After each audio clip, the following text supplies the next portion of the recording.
Okay, we're going to be talking about something called time-static contractions today.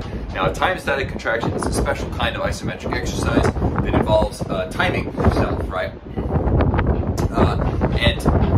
In order to do it, you do need a timer, okay, of some sort, and it takes about a minute to do. Now, why are these special? Well, the reason that they're like an evolution of isometrics is they're much safer, right?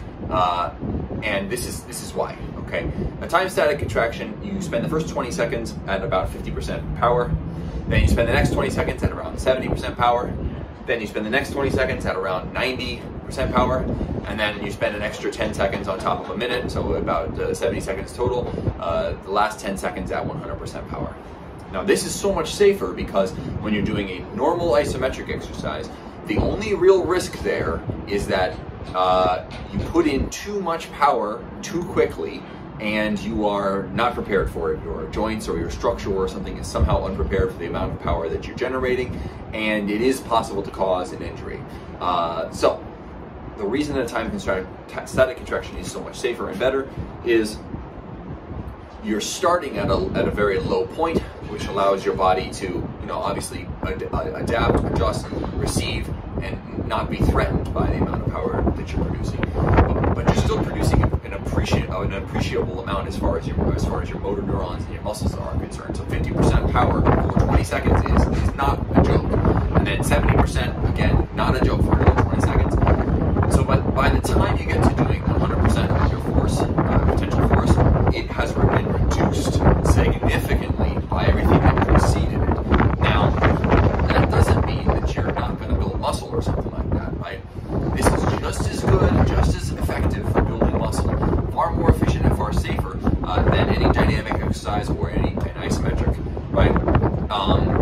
But the reason for that is when you get to the end there, when you're finally doing 100% of your power, you've already fatigued muscles so much. What matters for strength and muscle building is not the absolute amount of force that you're producing. It's that you push your muscles to the point where the relative amount of effort they are putting out, so relative to how much they have available, is as high as possible. So you don't have much left, but you're using every last ounce of it.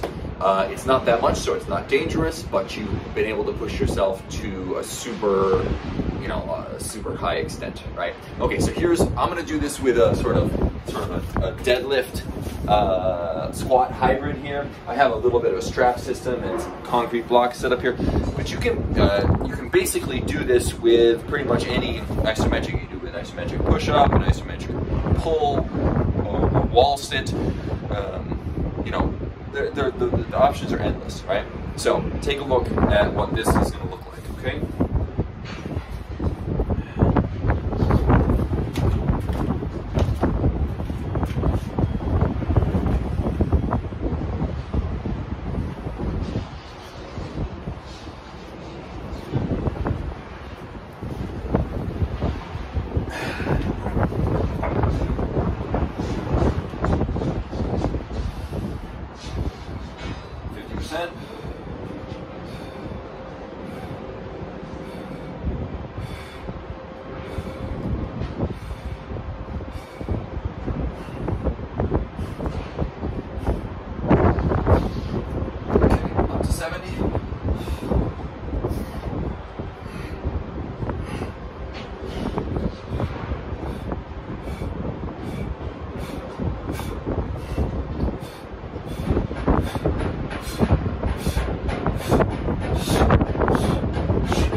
There that my legs are shaking, going crazy. Right? You can't do that. You can't push yourself that hard with the dynamic exercise.